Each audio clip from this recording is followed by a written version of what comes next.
Selamat datang di Wacana.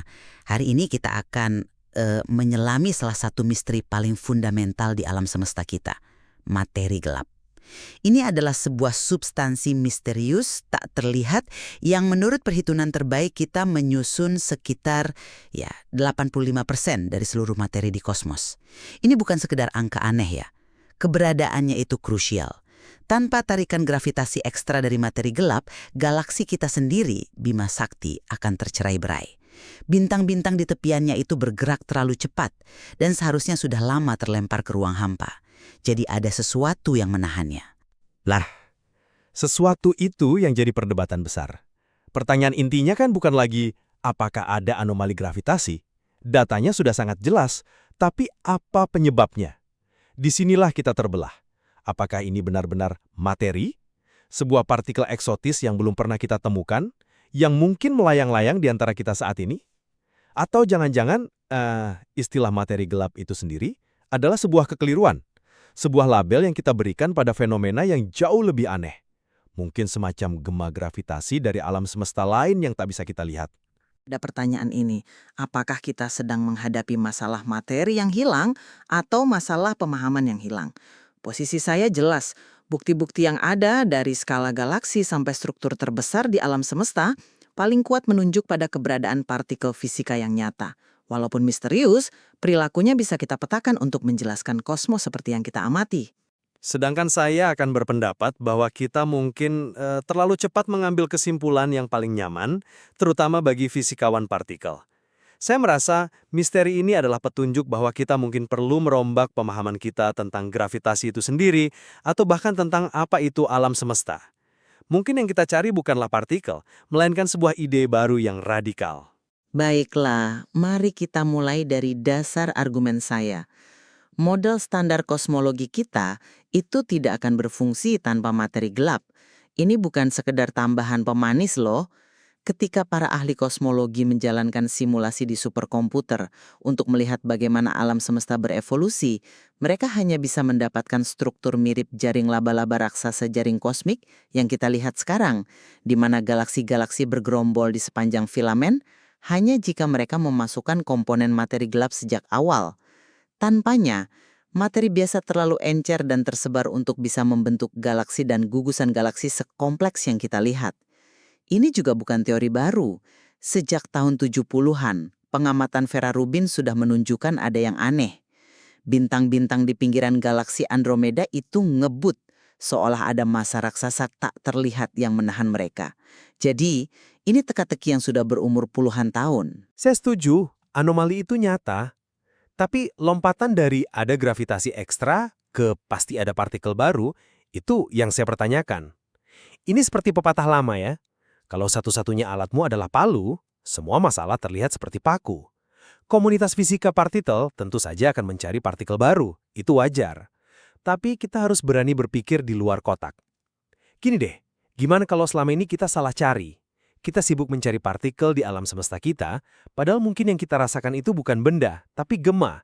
Gema gravitasi dari materi biasa di alam semesta tetangga yang paralel dengan kita. Kita ini seperti tinggal di lantai 2 sebuah gedung apartemen dan merasakan getaran dari pesta di lantai 3. Kita tidak melihat pestanya, tapi kita tahu ada sesuatu di sana. Itu alternatif yang radikal, tapi bukankah lebih jujur daripada terus-menerus mengklaim ada partikel yang selama puluhan tahun gagal kita deteksi satu bun? Saya paham daya tarik ide yang radikal itu, tapi menurut saya itu lebih seperti lari dari masalah. Model partikel ini tidak hanya menjelaskan satu atau dua pengamatan, tapi banyak sekali fenomena yang berbeda secara konsisten. Kita tidak hanya bicara soal rotasi galaksi atau jaring kosmik. Kita bicara soal bagaimana cahaya dari galaksi jauh melengkung saat melewati gugusan galaksi, fenomena yang disebut pelensaan gravitasi. Jumlah pelensaan yang kita lihat itu jauh lebih besar daripada yang bisa dihasilkan oleh materi terlihat saja. Model materi gelap dingin, yaitu partikel yang bergerak lambat dan tidak berinteraksi, bisa menjelaskan semua ini dengan satu entitas yang sama. Sejauh ini, belum ada teori gravitasi alternatif atau ide alam semesta paralel yang bisa melakukan hal yang sama dengan tingkat presisi seperti itu. Justru disitulah masalahnya. Anda bilang tidak berinteraksi. Tapi apakah benar begitu? Di satu sisi, model standar mengatakan materi gelap itu seperti hantu. Ia melewati materi biasa dan bahkan dirinya sendiri tanpa gesekan. Ini yang menjelaskan kenapa ia membentuk halo difus di sekitar galaksi, tidak menggumpal jadi planet atau bintang. Sifatnya yang tidak lengket ini sering disebut-sebut. Tapi di sisi lain, untuk menjelaskan beberapa teka-teki lain, tiba-tiba muncul ide tentang bintang gelap di alam semesta awal yang ditenagai oleh partikel materi gelap yang saling memusnahkan. Tunggu dulu, pemusnahan itu adalah bentuk interaksi yang sangat kuat. Jadi yang mana yang benar? Dia tidak berinteraksi kecuali saat model kita membutuhkannya untuk berinteraksi. Ini terdengar seperti kontradiksi yang sangat-sangat fundamental. Tunggu dulu, saya rasa ada yang kurang pas dengan logika itu. Itu bukan kontradiksi, tapi lebih ke nuansa fisika. Mari kita bedakan dua jenis interaksi. Yang pertama adalah kelengketan atau tabrakan, seperti dua bola biliar yang saling memantul atau dua marshmallow panas yang menempel. Materi gelap tidak melakukan ini, makanya ia tidak membentuk piringan galaksi atau planet. Tapi interaksi kedua adalah pemusnahan, sebuah proses di level fisika partikel di mana partikel dan antipartikelnya bertemu dan lenyap menjadi energi. Ini adalah proses kuantum yang sangat berbeda. Model memprediksi ini hanya bisa terjadi di kondisi yang sangat ekstrim, yaitu di pusat-pusat protogalaksi pertama yang sangat padat di alam semesta awal. Jadi, ini bukan pengecualian yang dibuat-buat. Justru, ini adalah prediksi yang kuat dari teori. Tapi apakah model alam semesta paralel itu bisa menjelaskan jaring kosmik dengan presisi yang sama seperti model partikel? Sejauh yang saya tahu, model itu masih sangat spekulatif dan belum bisa direplikasi kan? Tepat sekali. Ide-ide alternatif itu menarik secara filosofis. Tapi ketika diuji dengan data observasi yang presisi, model partikel materi gelap yang dikenal sebagai lambda CDM masih menjadi yang paling unggul. Ia mungkin tidak sempurna, tapi ia bekerja dengan sangat baik di berbagai skala. Mengabaikan keberhasilan ini hanya karena partikelnya belum ditemukan di laboratorium adalah tindakan prematur. Ingat, neutrino juga diprediksi puluhan tahun sebelum akhirnya terdeteksi. Saya tidak bilang kita harus mengabaikannya, tapi kita juga tidak boleh menutup mata terhadap kegagalan dan inkonsistensinya. Kegagalan deteksi langsung selama 40 tahun ini bukan hal sepele loh. Kita sudah membangun detektor yang luar biasa sensitif, jauh di bawah tanah, dan hasilnya nihil. Mungkin ini pertanda kita mencari sesuatu yang memang tidak ada. Dan kembali ke soal simulasi ya. Model partikel bisa mereplikasi struktur skala besar, tapi di skala yang lebih kecil, skala galaksi, model ini punya banyak masalah. Misalnya, simulasi memprediksi seharusnya ada jauh lebih banyak galaksi Katai di sekitar Bima Sakti daripada yang kita amati.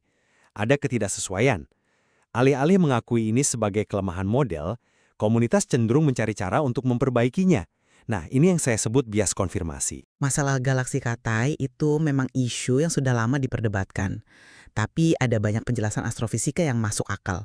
Misalnya, radiasi dari bintang-bintang generasi pertama mungkin telah meniup gas keluar dari galaksi Katai kecil ini sebelum mereka bisa membentuk banyak bintang, sehingga mereka menjadi gelap dan sulit dideteksi. Jadi, itu belum tentu masalah dengan teori materi gelapnya. Tapi mungkin kompleksitas pembentukan galaksi itu sendiri. Sekarang, mari kita kembali ke soal interaksi yang Anda sebut kontradiksi tadi. Saya justru melihatnya sebagai peluang. Peluang bagaimana? Peluang untuk membuktikan teori ini. Ide tentang bintang gelap, bintang raksasa pertama yang ditenagai oleh pemusnahan materi gelap, bukan fusi nuklir, bukanlah sekedar ide aneh. Kalau bintang-bintang purba ini benar-benar ada, teleskop super canggih seperti James Webb mungkin bisa menemukan jejak spektrum cahayanya yang unik dari alam semesta paling awal. Ini mengubah hipotesis partikel dari sesuatu yang abstrak menjadi sesuatu yang bisa kita buktikan atau sangga dengan observasi di tahun-tahun mendatang. Ini bedanya dengan ide alam semesta paralel yang sejujurnya sangat sulit untuk diuji. Saya hargai optimismenya, tapi bagi saya itu tetap terdengar seperti tambang sulam. Kalau partikel ini bisa saling memusnahkan dengan cukup efisien untuk menyalakan sebuah bintang, itu adalah interaksi yang sangat signifikan. Seharusnya efeknya juga terlihat di tempat lain, misalnya di pusat galaksi kita sekarang. Mengatakan ia hanya terjadi dulu sekali di kondisi ekstrim, terasa seperti penjelasan ad hoc untuk menyelamatkan teori. Ini justru memperkuat argumen saya bahwa mungkin kita tidak sedang berhadapan dengan satu jenis partikel sederhana. Mungkin yang kita sebut materi gelap sebenarnya adalah sektor gelap, Sebuah dunia paralel yang kompleks dengan berbagai jenis partikel dan gayanya sendiri. Mungkin ada foton gelap, elektron gelap, bahkan kimia gelap yang terjadi di sana. Modal satu partikel kita ini mungkin terlalu naif. Oke, jadi menurut Anda ini bukan cuma satu partikel, tapi bisa jadi ada dunia gelap yang kompleks. Tapi bukankah itu justru memperkuat masalah yang lebih besar lagi tentang tempat kita di alam semesta? Kalau ternyata 95% kosmos itu adalah dunia lain yang sangat kompleks, lalu kita ini apa? Apa kita masih bisa bilang kita tidak istimewa sesuai prinsip Kopernikus? Fakta bahwa materi kita, materi barionik, bintang, planet, kita semua, hanya sekitar 5% dari total isi alam semesta yang memang mengejutkan. Tapi saya melihatnya begini, kita ini seperti buih di lautan. Lautan, yaitu materi gelap dan energi gelap, jauh lebih masif. Tapi buih adalah tempat di mana semua kimia kompleks dan, akhirnya, kehidupan terjadi. Keberadaan lautan yang luas tidak membuat buih menjadi anomali atau istimewa. Itu hanya menjadikannya bagian yang lebih langka dan menarik dari keseluruhan. Nah, di sini cara pandang kita benar-benar berbeda. Saya melihatnya justru sebaliknya. Kalau 95% alam semesta diatur oleh substansi dan hukum fisika yang sama sekali asing bagi kita, maka fisika, kimia, dan biologi kita bukanlah hal yang normal. Itu adalah kasus yang sangat-sangat khusus dan terisolasi. Ini secara definisi membuat kita menjadi anomali. Ini secara langsung menantang gagasan Kopernikus bahwa kita tidak menempati posisi istimewa. Kita bukan rata-rata. Seperti yang diungkapkan dalam materi sumber, coba bayangkan dari perspektif entitas hipotetis yang terbuat dari materi gelap. Bagi mereka, kitalah yang menjadi kontaminan aneh di alam semesta mereka yang luas dan transparan. Ini memaksa kita untuk menerima kemungkinan bahwa seluruh bangunan ilmu pengetahuan kita mungkin hanya berlaku untuk 5% realitas. Gagasan bahwa kita hanya buih justru memperkuat betapa tidak biasanya kita, bukan sebaliknya. Saya tidak yakin dengan alasan itu, karena langka tidak sama dengan istimewa dalam pengertian Kopernikus. Prinsip itu tentang posisi kita di ruang dan waktu, bahwa kita tidak berada di pusat. Kehidupan berbasis karbon mungkin langka, tapi itu tidak berarti hukum fisika yang mendasarinya tidak berlaku secara universal. Gravitasi materi gelap mempengaruhi kita, dan gravitasi kita juga mempengaruhi materi gelap. Kita semua adalah bagian dari satu kosmos yang sama, yang diatur oleh hukum gravitasi yang sama, meskipun komposisi kita sangat berbeda.